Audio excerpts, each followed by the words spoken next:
All right, it's MarkRogersTV, the voice of college football, bringing you Miami football talk each and every Wednesday night at 8 o'clock Eastern time. And lo and behold, yes, it's 8 o'clock Eastern time. So here we are with Cam Underwood from State of the U, with it just being one day away from hearing from Manny Diaz and players at ACC kickoff, with the Atlantic Division hitting the podium today, and the Coastal Division coaches and players going to the mic tomorrow. Cam, how you doing tonight? I'm good. Yeah. So our normal Wednesday night slot. I'm here to talk some Hurricanes football. And before we get started with anything, I was just talking with Mark about this. I cannot guarantee an epic rant such as last week because those are organic. I do not plan those things. So if you're only looking for that, I'm sorry, I cannot guarantee it. But hopefully we have a good conversation and we get some good questions anyway. But yeah, we're gonna have a good time. I believe I've got about 3 topics that come to mind instantly when you mention not being able to predict a rant that I could ask or table as topics that would spark one. And you know what? That's fair, but like I don't sit here at home and think, okay, I'm going to write this rant out, or like you guys saw that organically happen last week, and it was really kicked off when I realized after the fact that Mark was talking about UCLA being ranked above Miami, and that kind of kicked it off. But it's organic for me, so it might be planned on somebody else's side. So, oh, I got something that'll needle cam in that kind of a way, but no, for me it's organic kind of conversation and whatnot. But yeah, we're here on Wednesday night. We're going to have a good time and just hang out.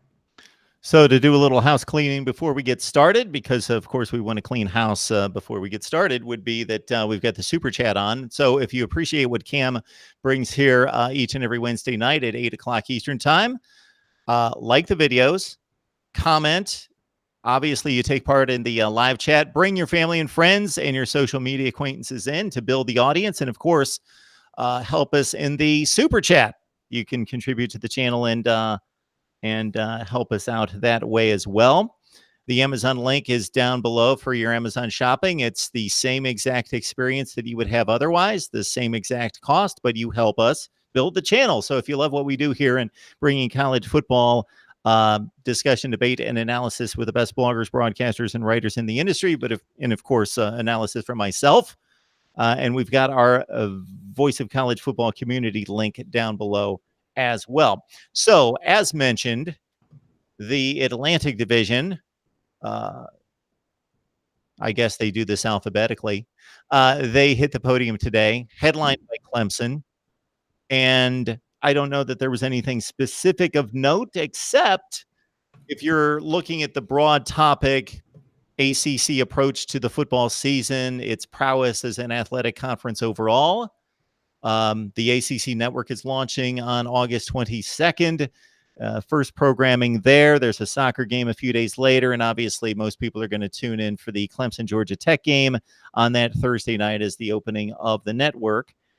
The SEC Network launched in either 2014 or 15 with about what is projected to be about 65 million more homes and subscriptions than the ACC Network will launch in just a few weeks, Cam. Yeah, and that's a problem. There's major carriers along the Eastern Seaboard that are not included in the current distribution package for the ACC Network, including the carriers that are down here in South Florida. So I personally have Uverse, but they're not on there, not on Comcast. There's another one up the Eastern Seaboard that I saw. Joe Ovies at WRAL in North Carolina. He wrote a piece about it today, actually, because he's at ACC Kickoff. He's talking about, don't worry about distribution. Bro, I'm worried about distribution because I don't want to have to go, get Hulu TV. You know what I mean? I don't want to have to go get PlayStation View.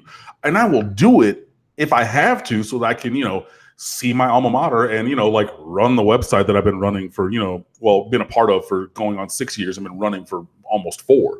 I'll do that, but it's not incumbent upon us, the consumer, to do the job of the ACC leadership. Like John Swofford, bro, you've been talking about this for years. How have you not come together with ESPN to have appropriate distribution already secured for, your entire fan base and beyond? I mean, we get the Big Ten network in South Florida. Really, bro? You know what I mean? They have distribution, they get all these other things. And that's really, really frustrating for me. So that was a point of topic and everything. And, they're talking about, oh, well, there's this programming and, oh, this is going to be great. And I went on the State of the U Twitter account and I quote tweeted it and said, I would like to be enthusiastic about all of these things, but there's no distribution in my local area. Therefore, I cannot share your enthusiasm at this time until you fix it. And they're like, oh, well, just at your people. That's your job. And you get paid handsomely to do it, because why? You don't pay the players. All right. So I'm not going to go on that. But it's really frustrating when, I run a blog website, and on top of that, even if I didn't, if I was not blogging anymore, I'm a Miami alum. And now you're going to say that I have to go out and do something different from what I'm doing and paying handsomely to be able to see this. And it's just, it's infuriating. So that was one of the things there at ACC kickoff today. Obviously, was the other division. So, I mean, there was some Florida State talk because Florida State's over there talking about, the fact that they don't have a playbook and things like that. And somebody asked Willie Taggart if he wanted to explore space or if he would be open to taking a trip to space. He said, no, he's good in Tallahassee, to which several FSU fans that I know took exception and said, no, maybe you should go explore somewhere else, like outer space. And then one of the other kind of storylines was Clemson being very, very pointed in their comments about, Alabama the other day at their media outing. They said, oh, they had excuses and, oh, yeah, well, I mean, yeah, we lost by 4 touchdowns in the national championship game, but it was da-da-da-da-da-da. And the Clemson players were not here for that. They're like, nah, we're good. They even went so far as to say that Notre Dame was the best team that they played last year, not Alabama, which is a little bit of hyperbole, but I love it. If that gives us Alabama Clemson 4 in this year's championship game, those teams are going to be angry about that. Because I mean, yeah, they said that to a man. So that was kind of funny. But yeah, Miami hits the podium tomorrow. There was just a video that was put up from Miami Hurricanes athletics. Sorry, Hurricane Sports and Canes football. A video of KJ Osborne, Shaq Quarterman, and Manny Diaz being taking the private jet out there for that. So they'll be on the podium tomorrow. So I'll just get the times, and I've cleared my schedule personally. So we'll have some quick reaction and some videos and some recaps up on the blog and everything about that, like we always do. And everything. So, yeah, I mean, it's not really anything earth shattering. I don't think you're going to learn a little bit more about Shaq Quarterman. Personally, you're going to learn a little bit more, about KJ Osborne personally. And a little bit more about him is pretty much learning anything, because I mean, he's new here. He went to Buffalo for 4 years before transferring as a grad transfer, and then obviously it's Manny Diaz's first time in the spotlight up at the podium there. So I'm sure that's going to be an interesting and engaging interaction. So yeah, we'll be checking out all of that. So I mean, it's not like anything super crazy, but hey, it's one step closer to football. So I'm excited for it. MarkRogersTV, the voice of college football, and many of you know, because of whom I work for, that I have to measure my words at times, and I have connection to the ACC Network, not somewhat directly. So anyway, I have no doubt, based on who's running the network and what is delivered as content, both live and of a documentary or series nature on the SEC Network, it is first rate. I will say right now that the Big Ten Network is a very well-run network, but there is no difference in watching ESPN and watching the SEC Network. It looks like the production value is first rate. The Big Ten Network looks like it's just, and certainly I work with a number of people who've worked at the Big Ten Network, and they would say the same. So I believe that the ACC Network is going to be an outstanding product. I have a few theories here. So certainly SEC football is more popular than ACC football, top to bottom, 1 through 14 teams. There are less kind of forgettable programs if you would measure a Vanderbilt or a Wake Forest. Obviously, the SEC is deeper in rabid fan bases than the ACC. So maybe that plays into it. There's also a broader geographic landscape to deal with the ACC. You're stretching all the way up to Boston. You're stretching out, in a sense, to Notre Dame with all the other sports. You're stretching to Louisville. You're in Pittsburgh. You're down all the way to the bottom of the country, Miami. The SEC more concentrated. Sure, Missouri and Texas A&M, their addition has stretched the landscape geographically, but it's very centric to the Southeast. And there's more of a fabric to the SEC that pulls everything together culturally and geographically.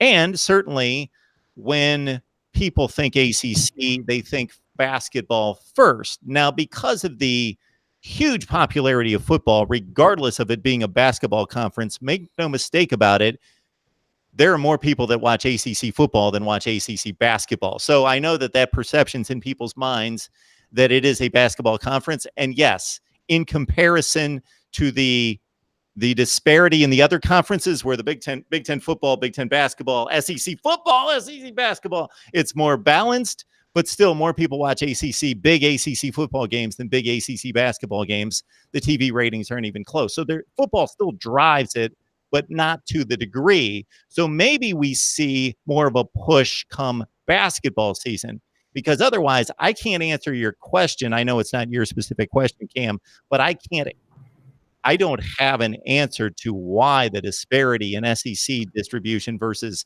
ACC, because it's the same main company involved. So I've got to think it's an ACC issue. I mean, maybe it is, but I don't care.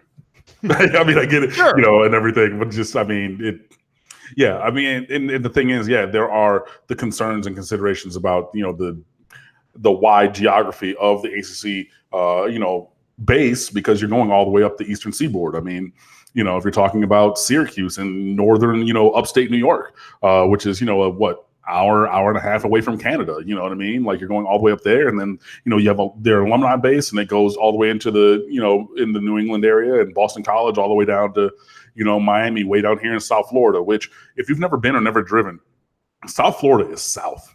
Like, it's 6 hours from the Florida-Georgia border. Like, it's down here, you know what I mean? But John Swofford, when they announced this network, it's not like Miami was not in the conference. It's not like they didn't know what the geography was about. And it's kind of just frustrating where, we're about a month away from the network going live, and we don't have secured distribution, for, obviously my chosen carrier down here, or, a couple carriers and things like that. So it is frustrating, but, there are other options.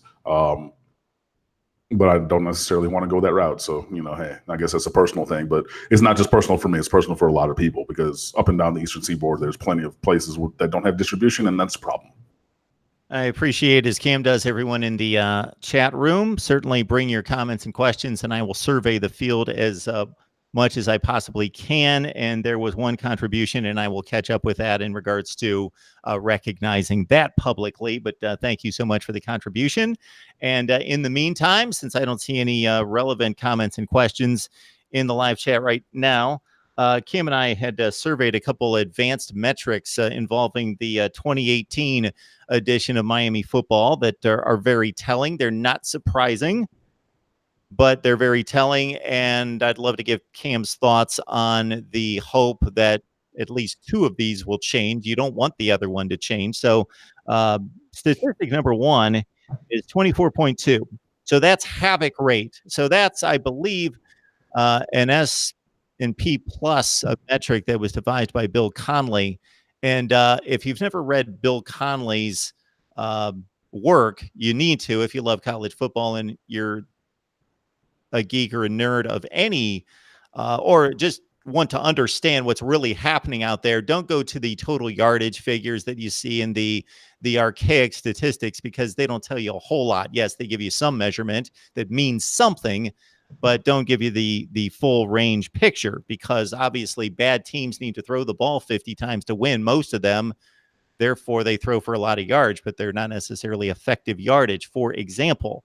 So the advanced metrics are really good. I read all of his college football previews on all the teams in the FBS. So this particular statistic measures a team's ability to disrupt the other offense, get into the backfield, force turnovers, deflect passes, throw down players for sacks and tackles for loss. And Miami was number one in the country last year, 24% of the time. 24% of the offensive plays run by the opposing team were havoc plays by the Miami defense. You've lost talent along the defensive front, Cam. Do you expect that rate to continue?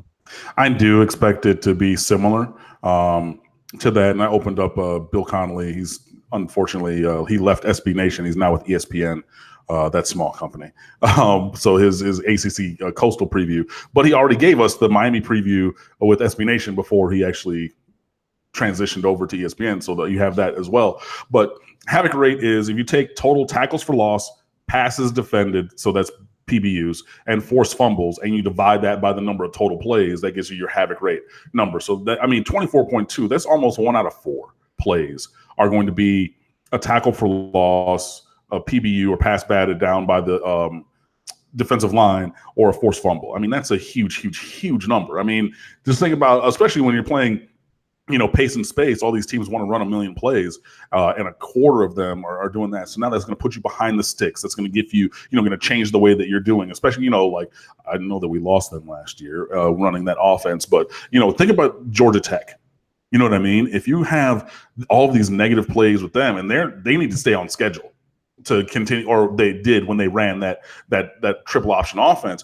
They needed to get 3-4 yards of play, because you can go with 4 yards of carry, you can continue to move down the field. But if you have a -5 and all of a sudden, or -7 on a play, now it's 2nd and 17. That offense was not necessarily built for that.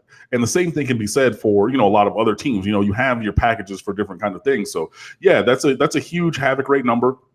And I do think that it's going to be similar in this season for Miami, just because that's the nature of the scheme, that Manny Diaz has concocted and that the Hurricanes run. The point is to get up the field and create this havoc, and have all these tackles for loss. Miami had the most tackles for loss in the country on a per game basis. Obviously, the raw number was lower because Clemson played 15 games and Miami only played 12 or 13, excuse me. But yeah, so I think that it's going to be similar.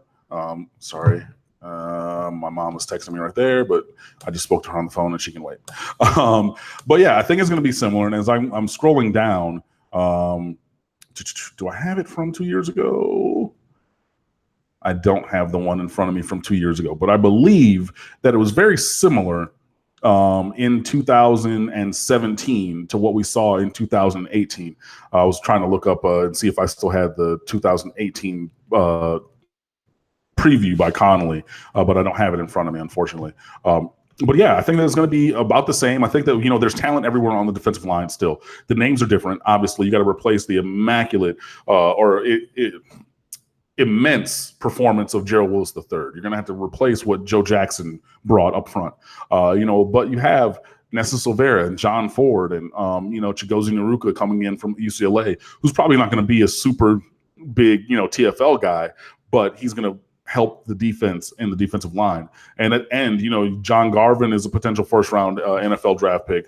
Gregory Rousseau has been compared to Calais Campbell by people all over the country, including Calais Campbell himself, who just got a brand new, $60 million or whatever $1 million contract in the NFL, one of the biggest and best defensive ends in the country.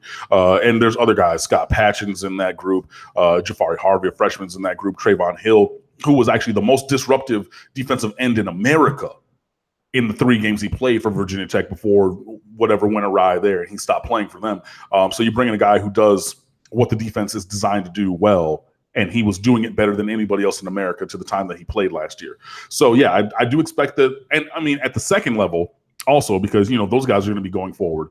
You have, 4 senior starters, striker, Romeo Finley, and then linebacker, Shaq Quarterman, Michael Pinckney, and Zach McLeod. That front 7 is still going to get up the field. They're still going to make those plays. So, new defensive coordinator Blake Baker learned under Manny Diaz and runs the same scheme. That's why he was brought in to propagate that same scheme and keep it going here. So, yeah, I do, think that the havoc rate numbers are going to be, if not the same, they should be pretty closely similar. I don't necessarily think that it's going to drop down, like what would a 25% reduction be? Like 18%? Yeah, so if I took, like a 25% reduction off the 24% havoc rate, that's 6%, give or take. So you're talking like in the 17.5 to 18.2 range. That's a big jump down in havoc plays created. So I don't think that you're going to see that kind of a drop off. I could see like a marginal drop off of a couple percent here and there. Maybe you go from number 1 in the country in that stat to like top 10. But yeah, I don't think it's going to be like a complete return to Mark D'Onofrio's defense, where Miami just kind of sat back and played patty cake and watched the other teams walk up and down the field for 700 yards a week. On the flip side of that, when Miami had the ball, Their havoc rate wasn't 24%, but it was just under 18%, 17.7%. So this is where you want the number to be low. Right. Offensively, you want the number to be low, of course. You don't want to havoc plays against you. And Miami ranked 100th in FBS, meaning 24 teams, 28 teams, whatever the number was, worse than them, but you don't want to be in the 100th position in havoc rate offensively with 48 breakups of passes, 14 interceptions, and then all those tackles for losses against running backs and sacks. So I know the quarterback play is going to be totally different, changed, but that also speaks to offensive line. Offensive line, offensive scheme, everything, tight ends, because tight ends block, receivers running routes the correct routes. And there were a couple of times that, both quarterbacks who did not play well last year, were looking at somebody and they, ran the wrong route. You could just see they're like, hey, I called this play, but you're not there. But yeah, no, Miami's offense, I mean, this is just further statistical proof that the offense was not where it needed to be from a performance or a scheme standpoint. Just all over the place, all over the field. There were a few bright stars on offense last year. Jeff Thomas, obviously. Brevin Jordan, obviously. DJ Dallas. Cam Harris came on late in the year after Lorenzo Lingard got injured. He played really well. That was a very, very bright spot for the offense. But, yeah, they were few and far between, truth be told. Lots of drop balls. Obviously losing Ahman Richards to an injury, a career-ending injury, like after, the opener. Which he didn't even play in. So, I mean, yeah, there was that. It's just, yeah, I mean, the offense, it was a mess. It was just a mess. Yeah, I mean, there's no real other way to say it. So, yeah, that's the exact flip side of what was going on the defense. And, I mean, that's what we saw. We had a championship caliber defense and then an offense that, was ranked in the hundreds, and that was like at the high end for a specific stat ranking last year. So, yeah, this is why – Mark Richt left and stepped down, even though he did speak. And that's another thing I forgot to say at the top, but he did speak to some people at ACC Media ACC Kickoff because he was out there. And, he gave his nice version of why he left and everything. And yeah, it was kind of just like, oh, I haven't worked out much. I only worked out like 10 times in 3 years and I wasn't taking care of myself and blah, blah. And I'm like, yeah, I mean, I'm not going to say that that's wrong, but I'm also not going to sit here and believe that that's like the full reasoning, Mark. I'm not going to like go hard on him because, he's a good man and everything. And he did a, nice job to rebuild the infrastructure and put Miami on an upward trajectory. But like, let's just not say that you gained 12 pounds and that's why you retired. You know what I mean? But yeah, I mean, that, like I said, that's part and parcel of why he stepped down was the failing of the offense and, and I've spoken on here about it. It takes energy and effort to do the things that needed to be done. And he came in with his hair on fire. He wanted to prove people wrong and whatever, but he came in to do it one way. He wasn't coming in here to look for other answers. He said, I have the answers. I'm going to do it like this.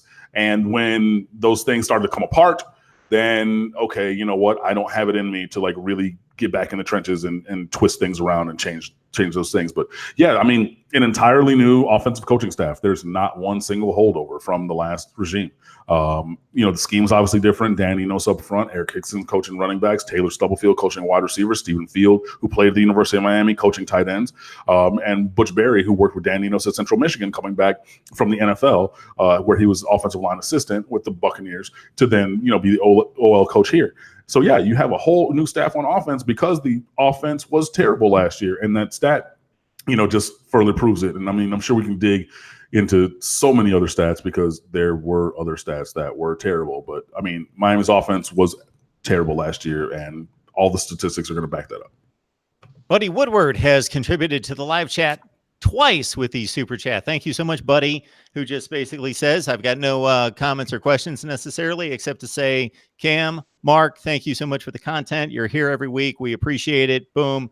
Here's a contribution. So thank you so much, buddy. This is the first time I've ever heard from you, and you make a contribution. So you know what I have to do, So I am seeing this is a credit to everyone out there who has spread the word and certainly helped me in particular with the likes and the comments and everything that drives YouTube, because my subscription rate has gone up exponentially in recent months. So I can't possibly get to everybody that I see for a first time here. And Bobby Brewer, thank you so much for the contribution as well on the super chat. So I'll do the same for you, Bobby. We'll do one of each here. Bobby, welcome to Mark Rogers TV, the voice of college football. I assume, Bobby, that you're a Canes fan. Let me know how long you've been watching. And if you don't root for Miami, then certainly let us know that as well. And for you, buddy, lefty style, welcome to Mark Rogers TV, the voice of college football. Thank you so much for joining the live chat and the live streams as well. And we appreciate your contributions. That completely got me off my game. I don't even remember what I was going to next because I had a thought in mind in regards to what we would hit next. I do think that I would be fascinated, and there's no reason to spend any more time on this or any live stream here unless something happens down the road that, from a historic standpoint, we drudge it up again to talk about the whole Mark Richt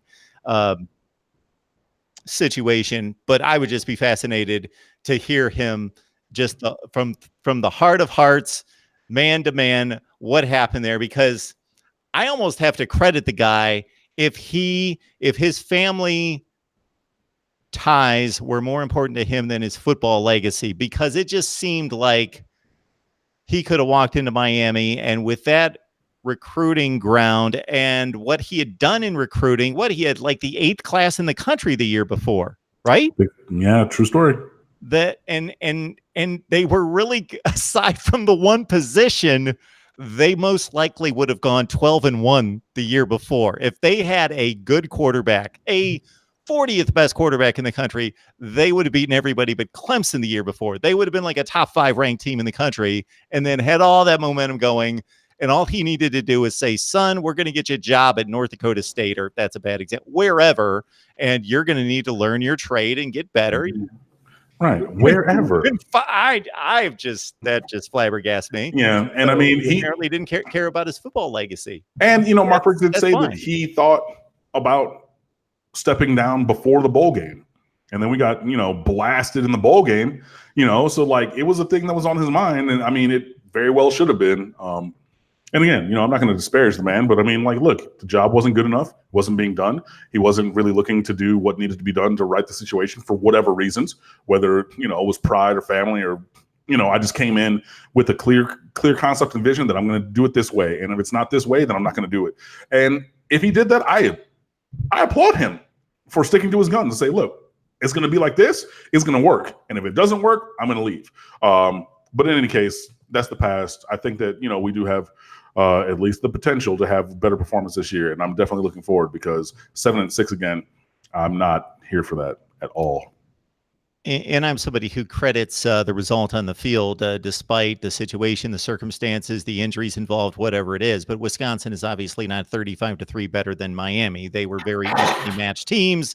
And if you had the same effort, and not just effort by the players on the field, I think it was the amount of game planning and thoughtful game planning given equally on both sides, then obviously that's a much different game, because those two teams should not have been playing a 35-3 game. Okay, our next statistic kind of ties into the last statistic. It's 40.7. So this actually, even though it's a negative offensive stat, again, there is a thread of positivity in that Miami actually made up for distance on third down more than they should have, probably because of big play capabilities on the outside, because that's what this speaks to. Because while they were only 54th in the nation in third down conversion rate, the average yardage that they had to convert was 103rd in the nation. So they found themselves in third and distance way too much. And they actually made up for it more often than they should have, but they were still in a third and long situation too much of the time. Yeah, exactly. I mean, everybody knows that, again, this is just part and parcel of what I spoke of before. So I'm going to keep this very short, that the offense was not very good. We had lots of third downs, and those third downs were third and long. And, we either ran the trips to the side with the inside switch, or just 4 verticals, and just said, hey, hopefully the offensive line gives enough time for whichever quarterback to go vertical with their throw, whether that's to the outside to Jeff Thomas or Lawrence Cager, who's since transferred to Georgia, or over the middle up the seam to Brevin Jordan or whomever. But yeah, we're just trying to give them enough time where they can take a 5-step drop, put that back foot in the ground, and then throw it, heave it, and hopefully we win those battles up the field because we have better athletes. So yeah, the conversions did improve from previous because Miami converted like in the low 20s the 2 years previous on third down. But yeah, I mean, it was third and forever pretty much anytime we faced third down. So yeah, again, the offense wasn't good, and we found another statistic to prove that point. Terry King, Mike Williams, 863 Kane, all with contributions to the channel. Thank you so much. We appreciate it. Hey, wait, 863. 863. That's up in Lakeland. Okay, I see you, fam. I see you. And again, Mike Williams and Terry King as well. So all of you, welcome to Mark Rogers TV, the voice of college football. Sorry for the abbreviated version, but I just can't wind up and do that every time because that's, I'm sure, quite annoying to many of you. So we'll tone it down, but certainly the intent was there. Believe me. Thank you for the contribution. Cam does as well. I'm not seeing, I typically get all sorts of recruiting names, high school players. There's all sorts of stuff in the live stream. Yes, sir. I will stop you right there. Chance Williams is committing somewhere on Saturday of this week, the 20th. So 3 days time. It will be at a sports bar up in Jacksonville. It will be on live radio at noon on Saturday. All signs still point to Miami, or did recently, that he will be committing here. So we will have, wall-to-wall coverage at State of the U if and when he does decide that. And if he chooses to go elsewhere, then we will have coverage of that as well. But he's a top, 60-ish player in this class at defensive end. And we've spoken at length about him and his talents and things of that nature. So, yeah, we're going to get clarity on one side or the other of his recruitment moving forward. And I do think it is a big boon for Miami to have his close friend and teammate Jalen Rivers already committed to the U. Offensive lineman, 6'6", 325 or 331, whatever. I mean, he was 331 listed. I think he might have dropped a couple pounds since then. But yeah, his teammates with Chance Williams, and Chance Williams is committing somewhere on Saturday. So that is definitely one recruiting name to know and be looking at very strongly for the very near future. Yeah. Dale Sherm, you have commented a number of times in the live chat, and while I appreciate that, asking questions like what is Miami's recruiting ranking in 2020, you can Google that. We don't pass on information that you can. It's like 8. Up. That's like saying, who does Miami play in week 1? When I get questions like that, I'm like, I get questions like that all the time. Yeah. Not all. Yeah. Just I get it. Like, having, who is Michigan's, who do they play out of conference this year? Why are you asking me? Right. I mean, no, and I appreciate you asking, those kind of things. First of all, for the record, I believe Miami is currently with the 8th ranked 2020 recruiting class, but that's tier 1 recall stuff. Like I was a teacher for 15 years. Like those are like, those are just simple definition kind of things. Like I get that you can come into us and like, okay, yeah, whether it's me sitting in this chair, on this video screen, or one of Mark's other guests for whichever show he's doing and everything. But like some things, guys, I mean, everybody has the same Google. Like come on. People are asking about the running back situation, and I find it quite interesting as well because this Cam Davis now Harris. He obviously started to get the ball late in the season. I know he had a really good game against Georgia Tech, and there were a few other games like, 8 carries, 50, 60-yard kind of games where he started to show himself. Lorenzo Lingard, do we have any idea what his health status is? Lorenzo Lingard should be fine. You see him at all of the events that are around and everything. I believe his uncle, I think it is, on Twitter, or put it out there that they did the conditioning with like some stupid number of 110s. It was like 33 or 55. It was like some stupid number of wind sprints that the team engaged in recently. And he was just like, yeah, so guess who came in first both times that we had to do that? The team had to do that. Lorenzo Lingard. So, yeah, he's still going through his rehab and everything, but I don't have any information that I've heard or seen or read reported by anybody else to lead me to believe that he won't be, in good shape moving forward. And if you saw the picture of him as a referee at whichever 7-on-7 camp that Miami had, dude is jacked. Dude is jacked. Like he has pipes on him now. So he's definitely been in that weight room. So, I mean, yeah, I think that, Lingard's going to be fine moving forward. Obviously, you have that kind of mental hurdle of coming back from an injury that was sustained. I believe his was in practice, so it was still on the field. So you have that mental hurdle of, just performing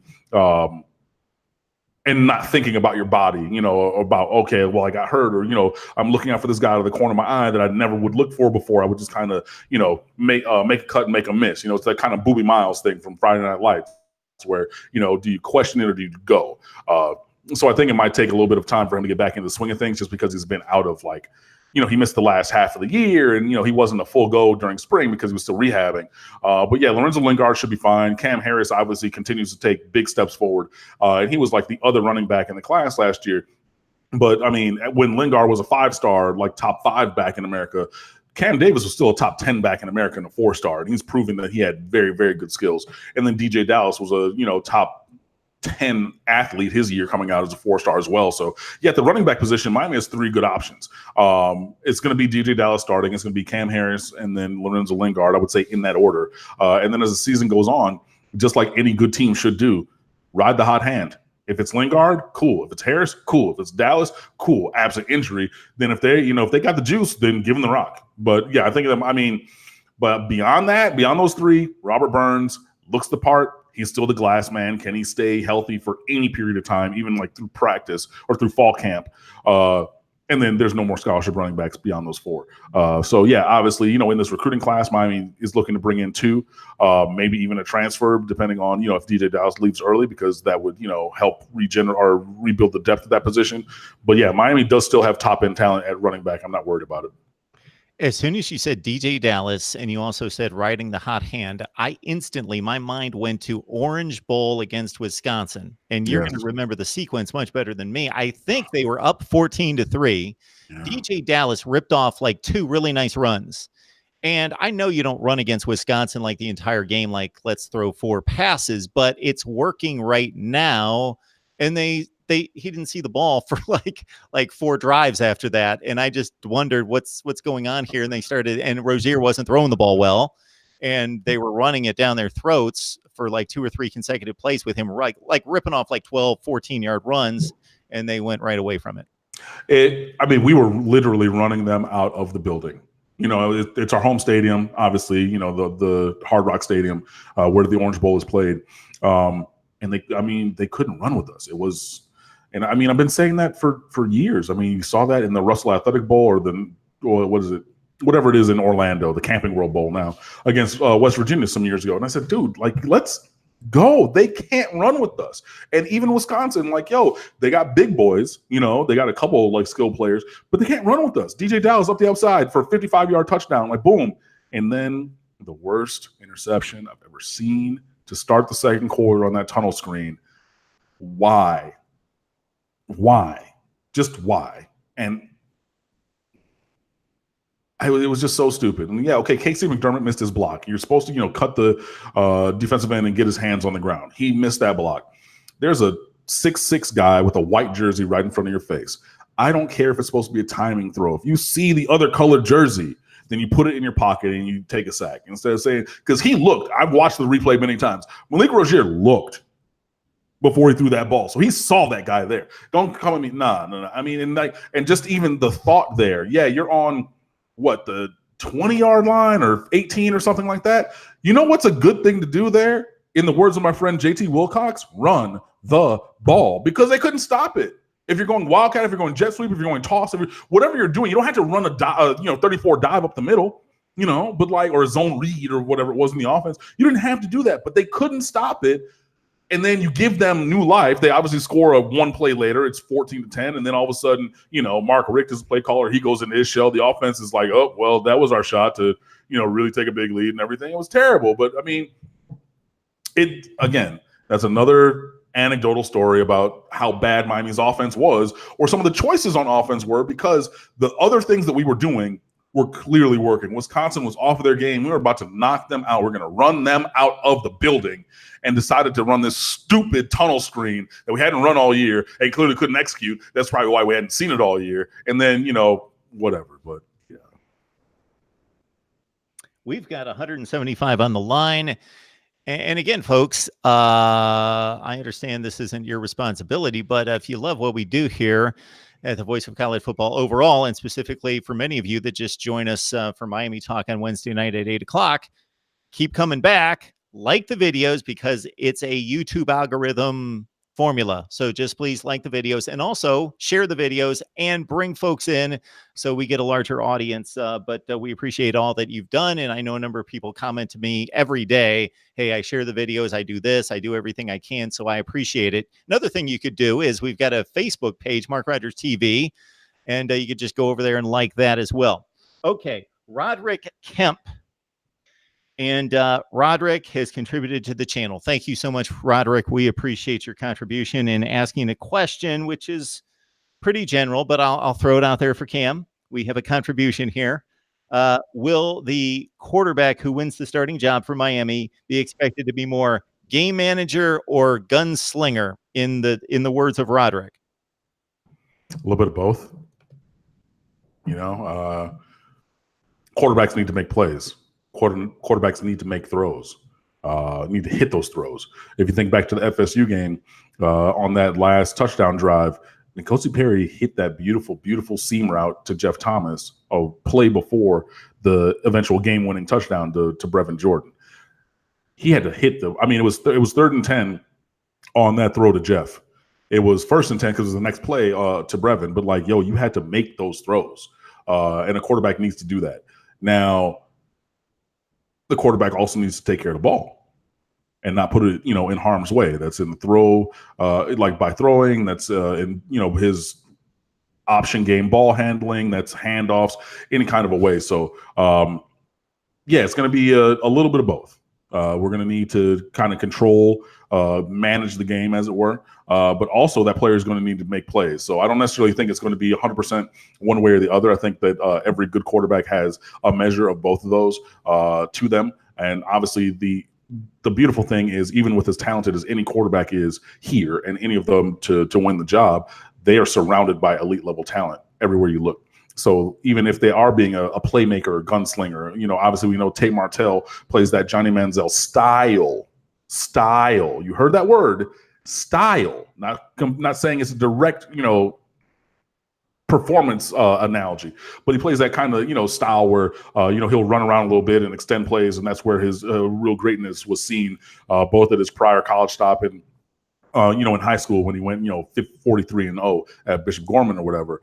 Even if he's doing that and making, spectacular plays, there's still going to need to be a 3rd and 2 conversion where he's going to, flip the run play to run to the left if the defense is overloaded to the right. There's still going to be that 4-yard completion on 1st and 10 just to stay, ahead of the sticks. Those things are going to need to be present as well, no matter. And I just use Tate as an example. Obviously, him or N'Kosi or Jaron could win the job. But yeah, there's going to be a measure of both managing the game depending on the situation and, gunslinging / playmaking, whatever you want to call it, just because, you need a quarterback who's going to make plays. Treefon Hill, a pretty major disruptor at Virginia Tech as a sophomore, had 9.5 tackles for loss and 5.5 sacks. And he was off to a serious start last year. 3 games, 4.5 tackles for loss and 3.5 sacks in 3 games before he got nicked up. And so your guy 863 is asking about his shoulder injury, and it's difficult to get injury status news out, but do you have any idea? I saw that was reported today by Greg Likens and then confirmed by Andrew Ivins of 247 Sports. I don't know Greg Likens' affiliation. That's why I didn't say it. I'm not hating on him. I just know his name, not who he works for. But that's old. I remember that being from this spring, earlier, January, February, March. So to hear that again, it's kind of confusing because I thought that we all spoke about that. But in any event, I believe that Treefon Hill is going to be good to go by the season opener. So does it really matter? We touched on this last week when you did a very nice job of lining up the quarterback situation and the pluses and minuses and who would bring what value based on their skill sets. Has the whole Tate Martell, because I see this in the live chat, it's all over the place about Tate Martell. People, he seems to be the most what word am I looking for? The most polar opposite in regards to the fan base reaction or perception of his ability and whether he should be the guy. And the negative is obviously pointed toward his inaccuracy as a quarterback. Is that something that was known high school Ohio State, despite the huge skill set otherwise, or is this just founded on a few practices in the spring? I think it's founded on a few practices in the spring, and the thing is, again, he's going to add value in the run game as well. I mean, he's decently accurate, and I mean, he was fairly accurate in high school. But obviously you come in, you have a different coach, you want to do things different ways. I mean, it's just like with any kind of a thing. If you have a new teacher teaching the same subject at a school, if you have a new, director directing a new show of television or something, you're doing the same thing, but you're doing it slightly differently based upon the foundation of the person who's giving you that direction, instruction, teaching, whatever you want to call it. So it's not like he's the worst ever in terms of accuracy. He does need to, Tate Martell that is, he does need to improve his accuracy because everybody can.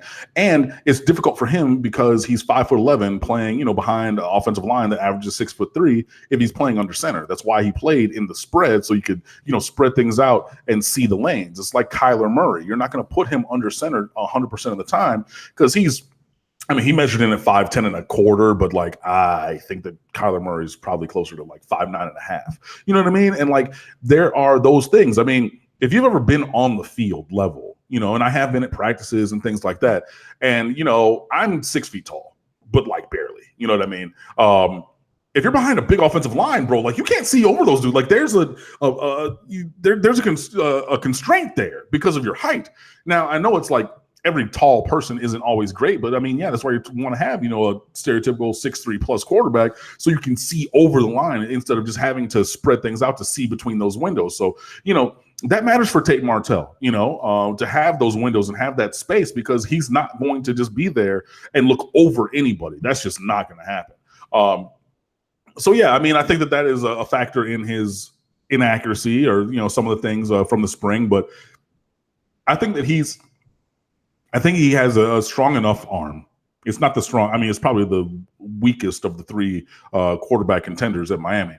But he has a strong enough arm to make most of the throws. If he knows he can't make a certain throw that Jaren or Nkosi can make, then he probably won't try it and everything. So, and again, I've spoken about this before because Danny knows himself has said it, that the offense will look a little different depending on who's at quarterback because he's not going to ask Tate Martell to do those things that he cannot do. Throw just a tight seam route at 12 steps, which is ended up being, 20, 25 yards on a line. He's not going to ask him to do that because he doesn't have the velocity. Now, Jaren and Nkosi, oh yeah, let it rip, on that kind of a route. So you're probably going to take those routes out of the tree and off the table. So, I say all that to say, I think it's really, he had a couple really bad practices in the spring. Tate Martell did.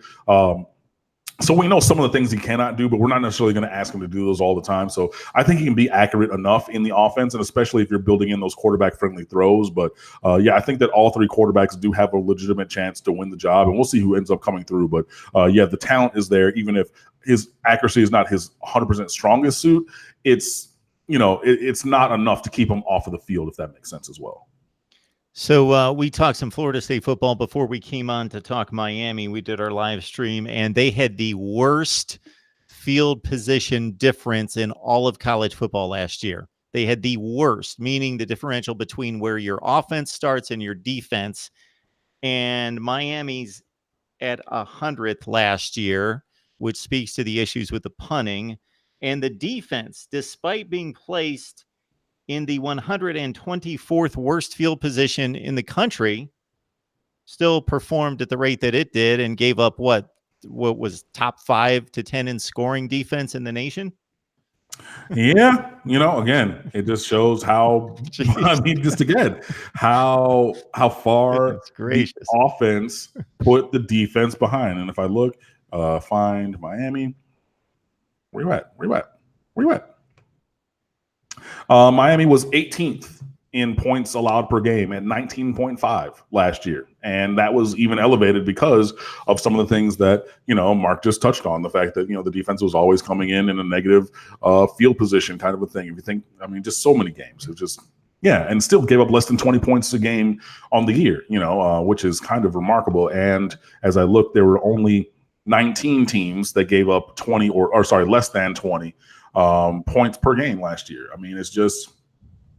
It's craziness. It's craziness. So, it just, again, continues to point to the fact that the offense, even if it improves to league average, moves up from the hundreds, 110s to the 50s, let alone the 40s or 30s, like really good.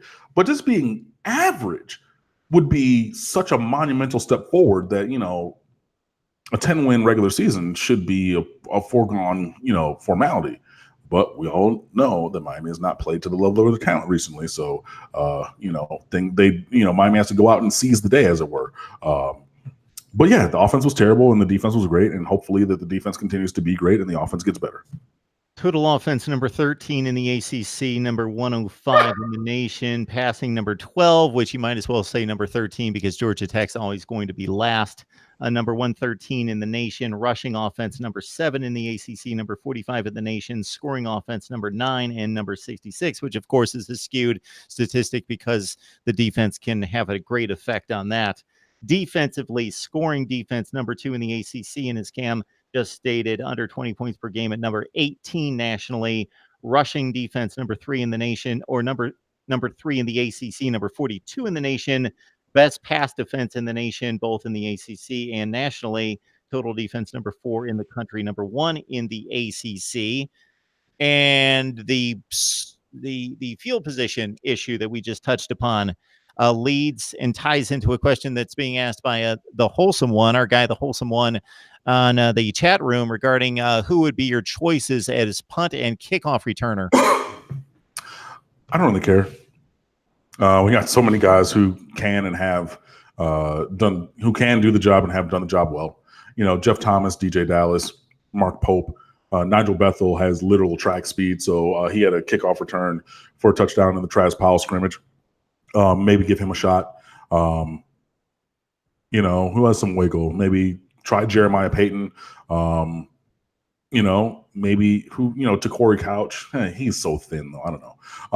But yeah, there's options.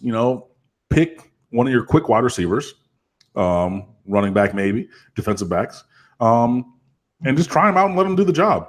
And again, we already have guys who have done it. DJ Dallas and Jeff Thomas have touchdown returns in their career. So, we can start there and then build out the group from there. So I'm not necessarily tied to who does it as long as the job is done well. But there's so many guys who fit the athletic profile to be able to do it well that Miami should be able to, find guys to do that and perform at that level. MarkRogersTV, the voice of college football, talking up the Canes each and every Wednesday night. We got Cam Underwood on the line from State of the U, our number 1 analyst, I would have to say overall, but certainly concerning the Canes. And so you can join us here each and every Wednesday night talking Miami football and getting you set for 2019. And of course, Miami talks at the ACC kickoff tomorrow in Charlotte. We've got a question coming in from Henry. No, I'm sorry. That's from Willis Telemock about Henry Gary, Miami Central cornerback, and why the Canes are not after him. Henry Gray was a former student of mine at Miramar, a very, very good kid. I know him personally. He was in my class. Transferred to Miami Central, and then he committed to Miami, and then decommitted and was looking elsewhere. And that, for that reason, Miami is looking elsewhere as well. I don't think that there's really much more to say about it. We were looking. We had recruited him. He was committed, decommitted, and is looking in other places. And we wish him well in his future endeavors. Myself, I wish him well personally, but just kind of in the general sense. We as a program, Miami wishes him well, elsewhere. So, does he have the talent to play here? Absolutely. There might be other reasons. I'm not sure or going to speculate because I don't know. I haven't heard anything. Just because, again, with those individuals who I know personally, I try to kind of take a step back from the rumor mill and all things like that. But yeah, basically, long story short, he was committed, chose to look and go elsewhere, we wish him well in that endeavor. We have roughly 6 shows, I would guess, before the game against Florida. So we might want to dive into that matchup, and maybe Cam and I will determine after the show or sometime this week before next Wednesday what Miami versus Florida personnel groupings we want to match up and dig into as we get close to the season. And of course, a week closer than everybody else, except of course that titanic Arizona-Hawaii matchup that you'll all be watching, of course. But other than that one, it's all Miami and Florida on the big stage on August 24th. Remind everyone that the super chat is on, so we appreciate that as well. So let's see what else we've got here. I thought I had something else lined up, and now I lost it. It's left me. But Ramon Jordan, we thank you so much for the contribution as well. Canes leave NCAA and having other fan bases in their live streams. Lead the NCAA. I need my glasses on. I do. I'm vain. Sorry.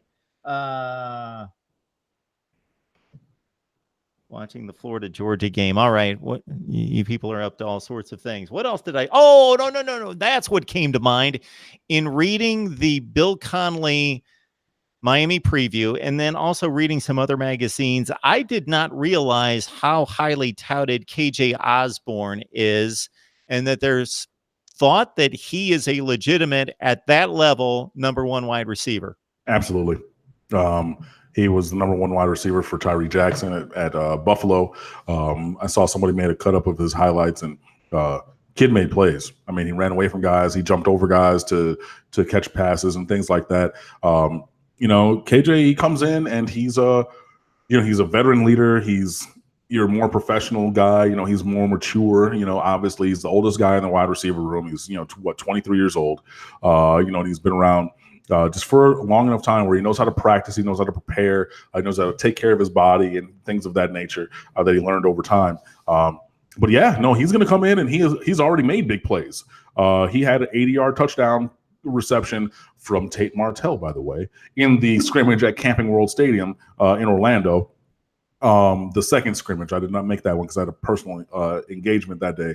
But yeah, he had an 80-yard touchdown there. He had like 100 yards in that game. He had like 40-something in the previous scrimmage down here. KJ Osborne's going to make plays. KJ Osborne's going to start here. They didn't send him to ACC kickoff to represent the program for just by pulling a name out of a hat. You know what I mean? This is a guy who has talent. This is a guy who's going to be he's going to be a top-level impact player for Miami. Now, obviously, we have to see what the wide receiver rotation is going to be like this year, but I would expect him to be at or near the top in receptions, in yards, obviously touchdowns. That's kind of a thing that could go either way. But yeah, no, KJ Osborne might not be a household name, but for those of us who watch, #Maction on, Tuesday, Wednesday, Thursday nights, which I did. And obviously I wanted to watch a lot because, I'd heard of Tyree Jackson from the year before. And he was, their quarterback who was like 6'9", 500 pounds. I'm sorry, he was like 6'7", 260. But this gigantic quarterback with this rocket arm. I want to see those games. So I saw plenty of KJ Osborne last year. So he's not necessarily a super new name to me, but if you're not necessarily acquainted with him, this is a guy who came in, he had, almost 900 yards receiving and 7 touchdowns last year at Buffalo. He's had more than 1,000 yards in his career. And he's going to come into Miami. He's going to play. He's going to start. So this is definitely not just kind of your random guy from the bottom of somebody else's roster who's coming on here to walk on.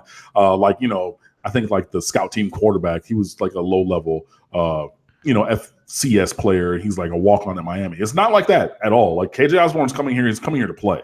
So yeah, get familiar with the name. #2 on offense, KJ Osborne. Please contribute to the super chat. And I'm not going to go into a big explanation. I have on other live streams that were purposed toward explaining what we're trying to do here in the channel. But if you give $1, believe me, there's purpose to it. So that's all I'll say right there.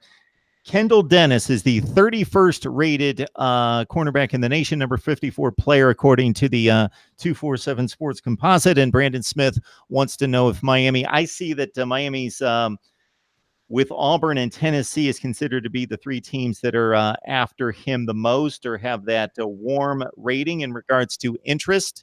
Your thoughts about Mr. Dennis? Kendall Dennis is a guy who runs like a 10.800, I want to say, something like that, so he can fly. Has decent size. He's like 6 feet at a cornerback position. He's from Polk County, though. Goes to Lakeland Kathleen, I want to say, high school, which is a place that Miami has routinely struggled to recruit from. The county in general, not necessarily even that high school, but just that area of Florida. He is a good player. Kendall Dennis is. He could play at Miami. He would not be a reach per se. He might not be your day one freshman All-American, but he could play here. If I had my pick, I would probably take a couple other guys before I took Kendall Dennis in this class. But, with his athletic ability and speed and athletic potential, he's a guy that, Miami could definitely bring in this class for sure. All right. Really good stuff from a number of people now. You guys seem to go for the mad rush at the end. That's typically what we get here. We get the mad rush at the end when we look at the numbers that are now at 204 on the line. So for anybody, keep in mind that we jumped on at 8 o'clock Eastern time. So if you're jumping on an hour late, you wait for the video to post and you're ready to go and you can watch it all from the start. Gerson, we appreciate the contribution as well. Devin Ray, ask Cam, who becomes Miami's new red zone target without Langham on the team? Who is the new Mr. Clutch? Brevin Jordan, Will Mallory, Brian Hightower, Evidence Njoku, maybe a running back, like for running the ball in instead of throwing it. All of those guys are 6'3" or taller. And you can run good routes too in the red zone. KJ Osborne, just spoke about him. You run a crisp route, run a slant, run a corner or whatever, and you turn your defensive back around or just, jump over him. That's potentially possible. Jeff Thomas, he even caught a fade last year where he jumped over somebody because he's, hella athletic. There's options. And I hope that Miami will find them, but just to think, okay, well, Cager's not on the roster, or Langham's not on the roster, who he mentioned, where we're going to go. We're going to look in one of the directions that I just said, because there's plenty of talent at the receiver positions, and we can use that anywhere, including in the red zone. Speaking of Jeff Thomas, statistical question or projection here, 904 Hurricane wondering if Jeff Thomas has a good shot at 1,000 yards. I don't know that we're going to target anybody individually to that level. So that's the only thing that gives me pause in that. If I go back and I look in the receiving stats category, 1, 2. Ahmad Richards had 934 as a freshman in 2016. Otherwise, you got to go back to 2013 to Allen Hurns to find anybody else who had 1,000 yards. So I'm going to say no for that reason, just because, you can spread the ball around so much. You can even, swing it out to the running backs. You can throw the tight ends, a thing that Miami actually does, which other teams try to recruit by saying, hey, we're actually going to throw to the tight ends now. Whereas you can just say, hey, look, we always throw to the tight end. We put our tight ends in the league and they're amazing and awesome. You should come, down here and do that. Does he have the talent if he were to be featured in the same manner that Amari Carter or Jerry Jeudy at Alabama, in that kind of a way where you're getting, almost 2/3 or 3/4 of the passes that the offense throws thrown in your direction? Could he have 80 catches and 1,300 yards? Absolutely. I just don't think that we're going to lean on any one player in that kind of a way on the offense. And for that reason only, I say that Jeff Thomas probably will not have 1,000 yards, but he absolutely has the talent of anybody in America to, have 1,000 or 1,300 yards receiving. We're just not going to look at him that much, just because Miami doesn't look at any one player that much unless you absolutely have to. I will give Cam the option on the next question because I think we've covered a lot of Isaiah Walker. So if you want to give the recruiting profile and your rundown on Isaiah Walker, otherwise I will let whomever asked that question, I lost track of it. Certainly there are posts. So let me explain something real quick in regards to our conversations with Cam. So we go live every Wednesday night, 8 o'clock. That posts on my main channel, Mark Rogers TV, the voice of college football. And what I do is I run through the entire conversation, roughly 60 minutes, and I segment those and edit those out so you can get your 7 minutes on N'Kosi Perry, or your 12 minutes on the running backs, or 14 minutes on recruiting, or whatever it is, on the Miami channel. So we've got a Miami channel. Please subscribe to both channels if you would, and you can take in the conversation in any form that you would like. And there's been a lot on Isaiah Walker, specifically about him. But if Cam would like to go there, I will certainly allow him. I don't know if you remember, what was it, the old Matchbox car commercials when they had the guy who spoke really fast and that was his intent? That's what I'm going to do now. So I'm not talking fast. You're listening slow. And if you don't catch it, go back and rewind. You ready? I'm going to give myself, actually, here we go. I'm taking out my phone so that I have a timer. I'm going to give myself exactly 30 seconds to talk about Isaiah Walker. As soon as I get my, where there's the clock. No, delete that. 30 seconds and go. Isaiah Walker is an all-American kid from Miami, Norland, which is walking distance from Hard Rock Stadium. He was committed to South Carolina. He decommitted at the opening, even though he previously told a reporter that he wasn't going to do that. He always planned all along to do that. He's considering Miami along with Florida and Florida State for his final destination. Miami has been recruiting him very hard. He already came to campus for a couple unofficial visits, including one for a camp. I believe he got to work with the offensive line coach, and Miami is going to recruit him all the way to the end. Miami has a good chance. So do other teams, and that is the 30 seconds. Beautiful. That's going to be a 30-second video. All right, we got 210 on the line. So once again, this never fails that the most people are on when we are about to sign off. So Cam, if you are prepared for one more question. I got a couple more in me. Okay, great. We'll size this one up from the Wholesome One, who's asking about what is the level of desire, energy that's given toward Donnell Harris and his recruitment. Oh, see, the thing with Donnell Harris, okay, Donnell Harris was like a top 5 player in the 2021 class, defensive end from Booker T. Washington, committed to Miami for a good long time, but recently decommitted. At the time that he said he decommitted, he also said that he was trying to reclassify up to this current class in 2020. He recently, I think yesterday, announced he was transferring to Gulliver Prep, which is another high school in Miami, just not close in Miami. That's where Joe Jackson and Robert Burns attended school, along with a couple other guys who washed out. They transferred very early in their careers.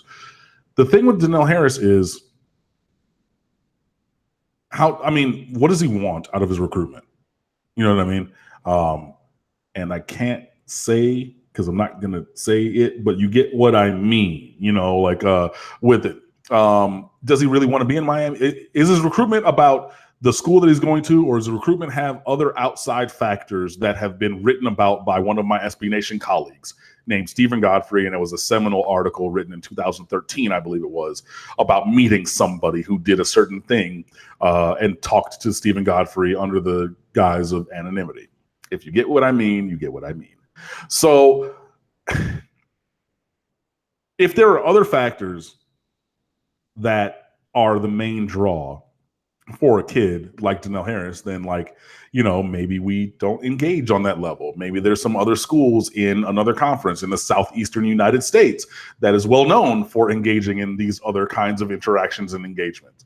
And I know that I'm speaking in code because I just don't feel like putting it out there concretely in that kind of a way. So it's really down to, is he about like the school and the team and the football, or is he about something else, or his family or his dad, or whoever's pushing him, guiding him, directing him, things like that? And that's kind of where things might not necessarily be in a spot that Miami is comfortable with. Or he decommitted and they just said, hey, explore around and maybe circle back to us. But a player of Donnell Harris's caliber should be able to find a college home at a very high-end Power 5 school, no matter where that is: Georgia, Alabama, LSU, Florida, Florida State, Miami, whomever. But those two things, again, whether the direction of his recruitment, is it above board or not, and is he reclassifying up to 2020, or is he staying in 2021? Those things matter, because the way that you recruit a kid who's a current junior and a current senior are different. So I think that those two things are concerns and considerations in this pursuit. And that's just me saying some stuff. I don't work for the athletic department. I don't represent them in that kind of a way. So take what I've said with a grain of salt, or believe it wholeheartedly or ignore it completely. But that's what I have to say on the topic. Keep in mind in the live chat that many times you ask questions that have already been asked or addressed, and therefore, if you joined us late, please check out the video once it posts. Buddy jumps into the live chat once again, and Buddy, thank you so much for the contribution again. We appreciate it. This may allude to something that you've said, Cam, in the past in regards to having a gauge on whether a program has reached an elite level, or maybe this is a Buddy's barometer. But he's asking whether you believe that the third string depth is strong yet. No, absolutely not. The second string depth is not where it needs to be in some places. And that is the issue with Miami's roster. The top end talent, the starting level talent in most places, obviously, quarterback needs to step up, but the talent is there. Offensive line, the production needs to step up, but the talent is there. The top 22, maybe 30 on the roster, starters with selected backups, is nearly as, I would put those 30, the top 30 on the roster, I would put up against most anybody in America. I'm not saying the Miami will be number one, but the variance between number one or whomever in Miami would not be large. From 31 to 85 on the roster, that's where things fall off a cliff. I cannot name you a game-ready backup linebacker right now. I hope that Patrick Joyner takes a step forward, and because he flashed some in the spring. I hope that some of these cornerbacks, because we don't even have necessarily starting cornerback set, let alone second, third, fourth team, things like that. So, no, the answer to that question is no, absolutely not. The third string depth is not where it needs to be. The second string depth in a lot of places is not where it needs to be. And that is that's the job for Manny Diaz, is to upgrade the entire roster, because the top end talent is going to be here. It's Miami. It always will be. Even if you take guys who eventually develop over time, the top of the roster is the cream of the crop. It's the depth that is not there. So no, no, it's not. It's not there. It's not even close. Again, the second string is not there, and the third string is not even close to being playable. So in most places. This is my own personal question. I don't see anything else in the live chat worth getting to, and maybe I've missed some things. Somebody asked about uniforms. Well, they made a reference about uniforms, but said, I asked about uniforms an hour ago, and I looked for your question, even though I don't think that's really a relevant topic. But regardless, we have talked uniforms, certainly, but I don't know what your question is about the uniforms. But Jaron Williams, is there a reason that in the perception of the fan base and what I read online, both from professionals and from fans, that he's a distant, not a distant, like has no shot, but he just seems to be, in regards the perception of his ability and shot at winning the job, behind the other two? It's just visibility, I think. N'Kosi Perry played last year. He started, almost half of the games and things like that. And even if, people want to say whatever, he has talent. The potential is there. Tate Martell obviously was the most highly recruited of any of the quarterbacks in the program. And obviously, the thought was, you're going to hit the transfer portal and you're going to bring in guys who are going to start. KJ Osborne is going to be one of those guys. We thought Tommy Kennedy was going to slide in from Butler and be the starting left tackle. That's not going to be the case. You thought that Tate Martell was going to slide in and be the starting quarterback, or at least potentially have the ability to do that. Those other guys, N'Kosi and Tate, they just have that higher visibility because they've played and they were more highly rated recruits. N'Kosi Perry was handpicked by Mark Richt to be the number one recruit in that class. Tate Martell was a 5-star recruit in his class. And in that way, even though Jaron Williams, I believe, was a higher actual rating than N'Kosi Perry was, but you know what I mean? Like in that visibility kind of a way. So that's why I think that, Jaron Williams doesn't have the same visibility. And I know that, he took a red shirt last year. I know he was upset about it because he thought that he could play. And some people are taking the fact that he did red shirt last year, where Miami had atrocious quarterback play, as a knock against him, saying if you're good enough, you would have, as a freshman even, you would have been better than that. But, maybe Mark Richt again. He wanted to play the mature guys and things like that. And he was, saving Jaren's eligibility for the future. And that future could be now. But yeah, I just think that in terms of just outward facing visibility, Jaren Williams doesn't have that same level as opposed to N'Kosi Perry, who played here last year, and Tate Martell, who's, a 5-star recruit and, had that, well notarized transfer, from a Power 5 program down here. I would think that's the only reason why that like most fans, or some, because there are some who are very vocal Jaren Williams supporters as well. 229 on the line. So once again, it never fails. Signing off, the most people on the line. Please check out the video once it posts and catch up with all the information and insight that you've missed. That's nearing 80 minutes. We're going to try an experiment one week. Actually, we're not, but it would be interesting to see if I just fired up the live stream about an hour before we actually sat down and started to talk, how many people would be on, and then what it would do from there, because this happens every week. But we appreciate 230 people on the line. Just Absolutely. check out the video once it posts. So we'll be back next Wednesday night, Lord willing, 8 o'clock Eastern time, Cam and myself, to talk Miami. And with the Florida game looming, we will start to dig into the Gators and the great matchups that we see on both sides of the ball, with the Gators and Canes going at it. And again, if you like to get the bite-sized versions, please subscribe to my Miami channel, where you get it right there from not just Cam, but the number of people that we talk to concerning Miami football, but primarily from Cam first and foremost. Cam, what you got on State of the U?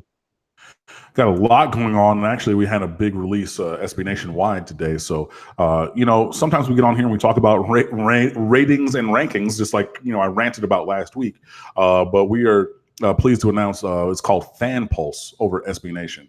So you go on the stateoftheu.com website, and it's right there on the front page. You can sign up, where you, the listening fan, have a voice in creating your own top 25. So we're going to have our State of the U top 25 every week from all of our contributors and fans. We're also going to have the SB Nationwide top 25 that cultivates all of them together. And there's going to be individual questions for the contributors of every website that we answer every week for the poll segment as well. And we're always there for questions and answers. So go right on the stateoftheu.com homepage, or you can go to other sites as well. But if you want to be part of our community and our cultivated top 25, it's right there. It says sign up for the new SB Nation Fan Pulse. I'm going to sign up for it later. I have the tab right here on my computer where I'm going to do my initial top 25 for the year. And we're going to do that, and it's going to update every week. We're really excited about that. The NFL brand with SB Nation, they did it last year for their ratings and rankings, and it went really well. So we're very excited to be debuting that on the college side. So that's with us. So we're going to have our own segment. So this is what State of the U readers and writers say, SB Nationwide, what everybody says, and then we're going to have some questions and answers based upon the trends of the year for our State of the U staff. So we'll have that weekly coming up in a little bit. So please be sure that you sign up for that. Additionally, we had Canes Fest was announced today, or the tickets for Canes Fest. So you can read about that. We're doing our player profiles. We have our 100 greatest plays countdown still going. Did a film room analysis of Jalen Rivers, the offensive tackle from Oakleaf, who was Chance Williams' teammate. We have predictions. Marshall Thomas is doing such great work. Other commentary and analysis as well. Happy birthday to Jimmy Johnson yesterday, and much, much more. So we're doing tons and tons and tons of work. So there's always stuff for you. I'm going to get off of here. I'm going to eat a little bit of dinner and actually have a couple of pieces that I'm going to write myself. So we're always pushing out great stuff at State of the U. So please be sure that you just stick with us there on the website, stateoftheu.com. If you're on Facebook.com/The State of the U, on Twitter, we're at The State of the U. I'm at Underwood Sports, and you can get all that stuff there. Please be sure you sign up for the Fan Pulse because we're really going to be leaning into that SB Nationwide and college football league-wide.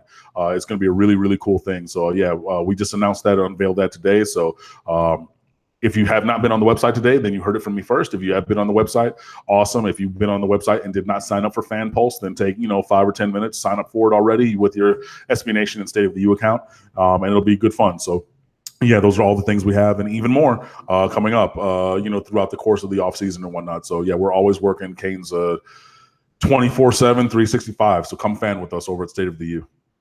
Meanwhile, I'm covering the various conference media days, so join my analysis right here. Also, schedule rankings, which are up to about number 8 in the country, position previews, and previews of all the teams in the Power 5 as we head toward training camp in August, and of course, game number 1 with Miami and Florida.